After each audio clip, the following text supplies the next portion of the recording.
Welcome to Man Does Tech, where I solve the problems you didn't even know you had. In this video, I will show how to make cabbage lasagna. Preheat oven to 375 degrees F and prepare a large head of cabbage, ricotta, shredded mozzarella, marinara sauce, and egg and herbs. Blanch cabbage leaves until tender but still firm and pat dry.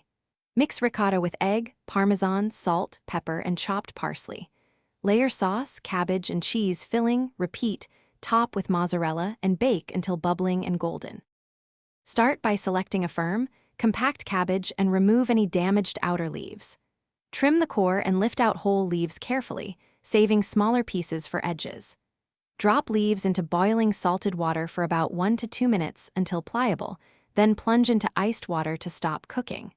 Pat each leaf dry and trim the thick white rib to help leaves fold without cracking during layering. Layering is simple and forgiving, so work on a clean surface with ingredients ready. Start with a spoonful of sauce in the pan, then a single cabbage leaf, followed by a thin spread of ricotta mixture and a light sprinkle of mozzarella. Repeat until you reach the top, finish with sauce and cheese, cover with foil and bake at 375 degrees F until hot through, then remove foil and brown the top for a lovely. Thanks for watching. If you found this helpful, don't forget to like and subscribe.